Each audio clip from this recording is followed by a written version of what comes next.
Induced electric field, नाम से पता लग रहा है कि ये इलेक्ट्रिक फील्ड इंड्यूस हो रहा है, पैदा हो रहा है, और ये चार्जेस से तो बिल्कुल जनरेट नहीं हो रहा। अगर तुम सोचोगे एक प्लस है एक माइनस है तो electric field is from positive to negative, ऐसा तो बिल्कुल भी नहीं है।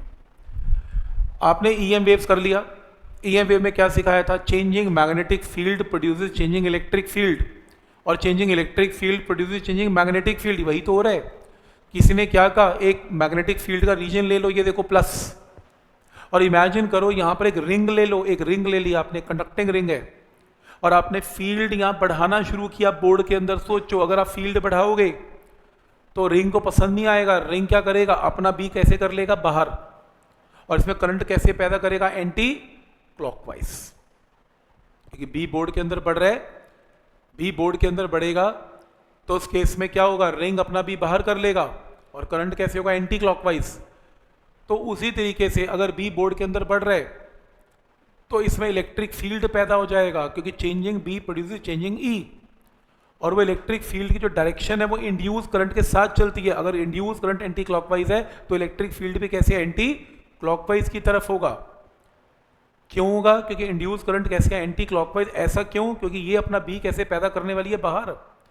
तो करंट कैसे होगा? Anti clockwise. तो ई वेक्टर एंटी क्लॉकवाइज है। क्या ये पॉइंट क्लियर है? ये इलेक्ट्रिक फील्ड मैग्नेटिक फील्ड के 90 डिग्री पे पैदा होगा, और वो मैक्सवेल ने भी ये बात कही थी कि ई और बी आपस में 90 डिग्री पे पैदा होते हैं।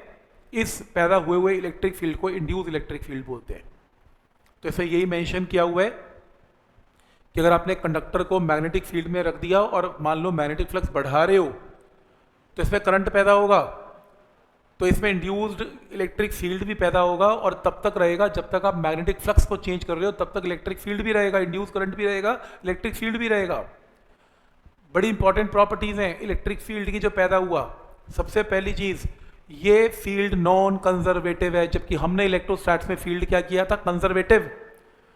कंजर्वेटिव क्या होता था कि अगर मैं चार्ज को एक पॉइंट से दूसरे पॉइंट पे लेके जाऊं तो work done depends upon initial and final point and does not depend upon path followed.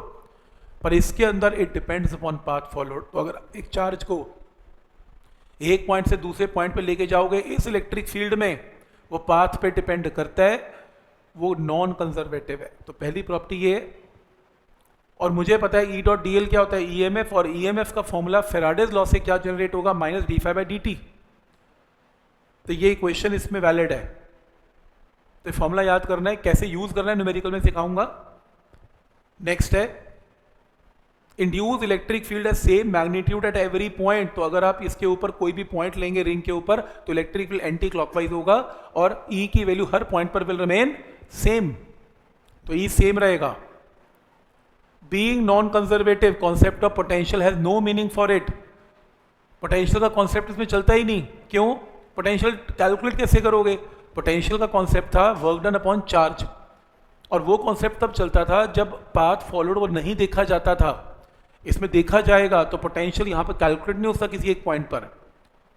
ये फील्ड इलेक्ट्रिक फील्ड जो हमने पढ़ा था उससे डिफरेंट है, एंड इलेक्ट्रिक फील्ड की direction is same as that of induce current बता दिया। इंड्यूस करंट अगर एंटी क्लॉकवाइज, इलेक्ट्रिक फील्ड इसमें एंटी क्लॉकवाइज है। इसको यूज कैसे कर रहे हैं? न्यूमेरिकल में करेंगे, एनसीईआरटी में नहीं है। बस ये रूल पता होने चाहिए, और न्यूमेरिकल में सिर्फ और सिर्फ ये इक्वेशन इंपॉर्टेंट है, कैसे यूज करनी है न्यूमेरिकल में सिखाऊंगा।